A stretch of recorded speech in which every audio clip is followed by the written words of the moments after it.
Are you a musician, DJ, or musically inclined individual looking to make a living performing live music? Well, this live stream covers 5 crucial steps to help you kickstart your musical journey on the path to starting your own live music service business. So on the back end, you could be a band, a DJ, group of musicians, but to the outside world, we present ourselves as larger businesses that can provide a wider range of services like sound and lighting, varying music ensemble sizes, and maybe even other entertainment options like photo booths or performers. So being a live music service business just opens you up to making more money in more ways from your existing musician skill set. So even if you're doing the whole original artist thing and writing your own music, having a live music service business on the side is a great way to make money while you wait for your own music project to gain traction. Because as we all know, getting off the ground with the original music can take some time, but rent is still due next month. So how do you start a live music service business that will grow into a sustainable revenue source for you while keeping your musician skill set in full use? So we're going to dive right into that today. But before we do, if you are joining us here for the first time, welcome to Back on Stage app. We help your live music business achieve dramatic productivity growth by streamlining and automating all of your admin tasks using one simple tool. We're a live music and booking management software that puts all your documents, client and team communication, payroll set lists, and more in one place so you can increase gig capacity and revenue growth. We invite you to join our community of thousands of live music makers who use our unique features to reduce their average booking time from 3 hours to as little as 15 minutes, and of course, reduce all their software costs throughout the year. We are essentially 10 services in one. So we have everything you need for dealing with your clients, from email and a CRM to contracts and billing, plus everything you need to deal with your team of musicians, from team communication to file sharing, a shared calendar, set lists, task management, payroll, and more. And as you can see there, it's a huge cost savings as opposed to going and cobbling all of this features together through all of the other apps that are available out there. So come check us out at backonstageapp.com. You can start a 30-day free trial there and try us out. So we invite you to come on over. So let's jump right into it here. So first of all, step 1 for starting your live music service business, I always recommend do a bit of a soul search. So in this phase, you kind of want to think about the kinds of music that really excite you and that you'll really want to play a lot. If you're successful with this business, you're going to be doing a lot of gigs and playing a lot of the same music over and over again. So ideally, it should be music that you kind of enjoy. Otherwise, this will be a bit of a slog for you. Narrow it down to 2 or 3 sort of main genres that you can kind of put into your marketing materials and your pitch when you're talking to people. You don't want to be too broad in this because otherwise people don't know what they're buying. This is an industry where the music is very purpose-driven. You're performing at someone's wedding ceremony, you're doing a cocktail hour, you're background music in a restaurant, or you're the feature entertainment in a casino or a pub or restaurant or bar or lounge or something like that. So the owners of these venues or your clients really kind of want you to do a specific thing while you're there on site, and that is entertain their guests, keep everybody there, keep them drinking, keep them eating.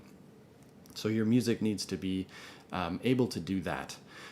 So once you've kind of done that, you want to think about, okay, do you have any friends, any musician friends who enjoy playing this type of music that you can call to be part of this project with you?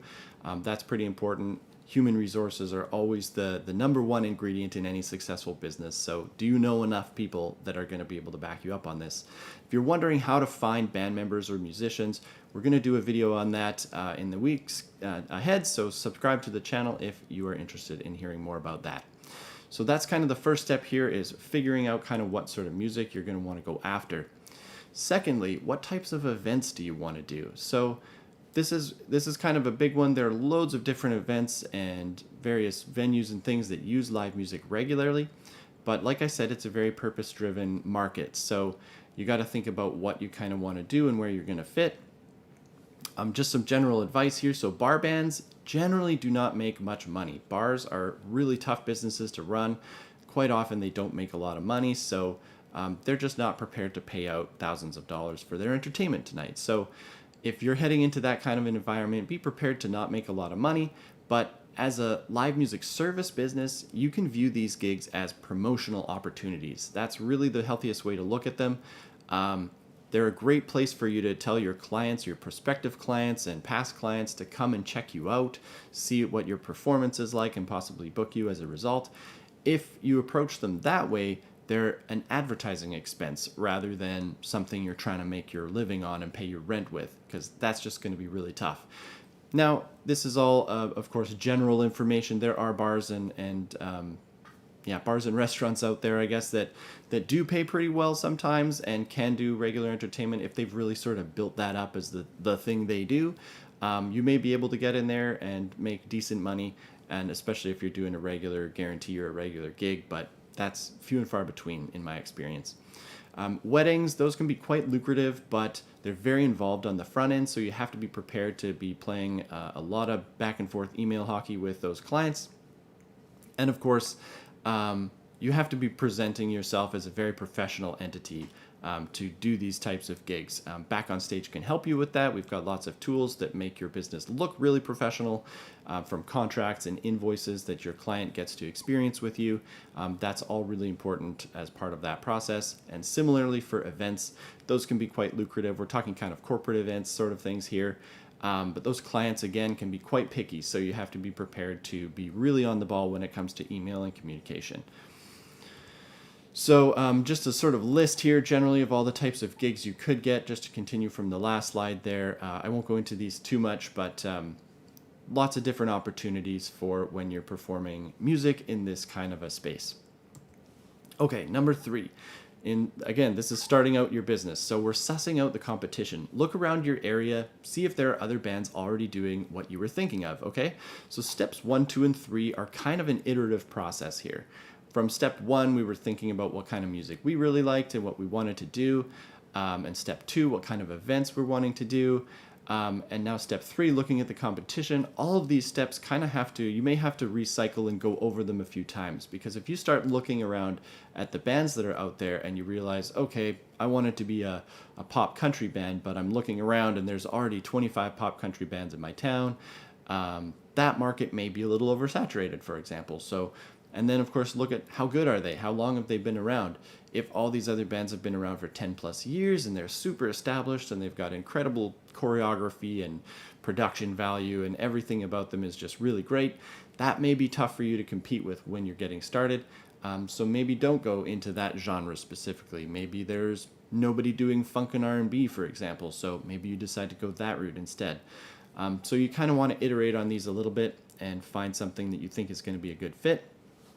So, of course, if other bands exist, you can ask yourself, how could you be better, different, or special?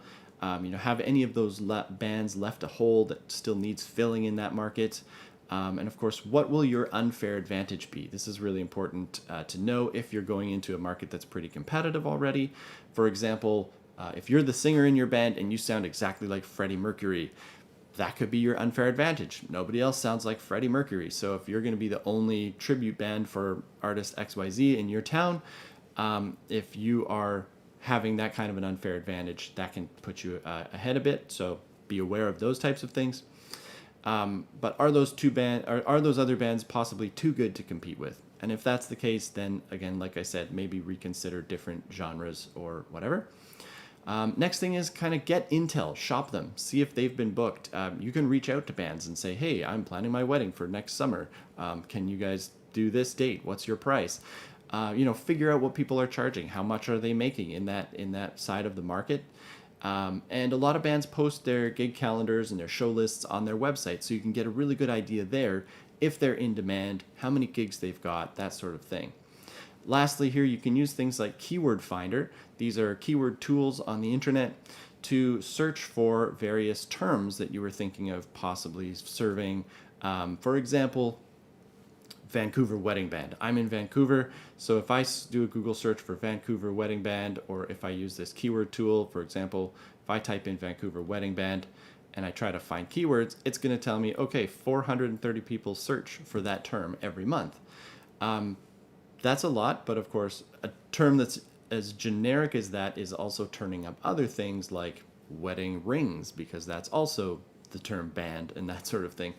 So you get creative with your keyword searches here, try to find things, but You can plug your genre in here as well, maybe funk wedding band Chicago or something like that, and just see what comes up. If people are searching for that 40 times a month, that's not a lot of searches, but at the same time, if there's not a lot of competition there and you're going to rank first for that search term all the time, you know what? If that's 40 clients that could come book your band every month, you're actually doing pretty good. You're not the next fast food chain here that gets 60,000 hits a month on your website.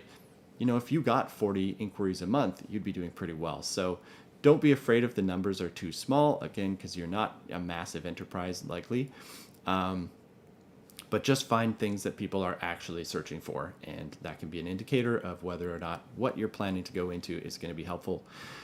We do also have a good article in our blog at backonstageapp.com on how to do search engine optimization for bands and musicians. So check that out if you're interested in more of that and sort of optimizing your website a little bit.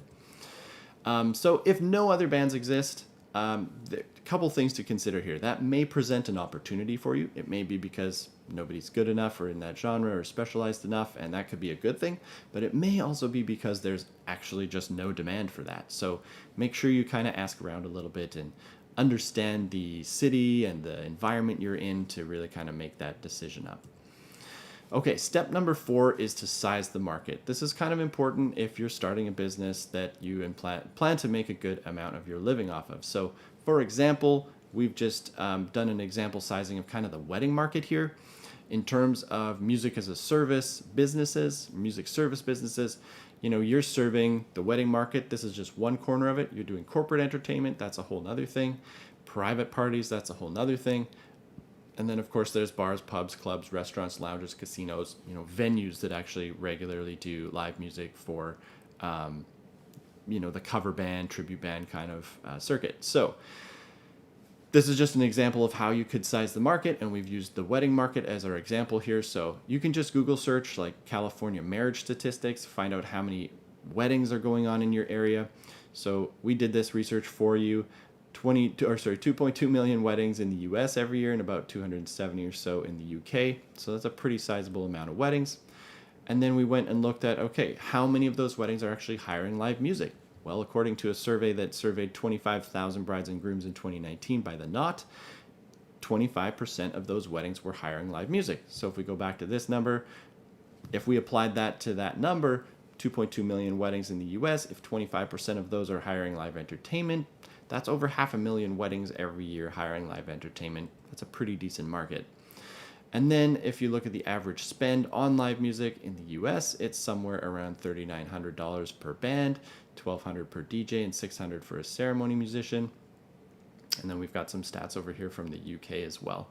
So just to give you a bit of an idea here, you could do a similar kind of study on corporate entertainment and see kind of what you're up against there and what kind of revenue you might be able to make. So continuing along on these thoughts, how many venues with live music are there? You can Google this, see how many venues are in your town or around your city, and what kind of genres they specialize in, where you might actually be able to fit. If there's only one venue, for example, for the type of music you're thinking of doing, that may be a bit tough. So hopefully there are more.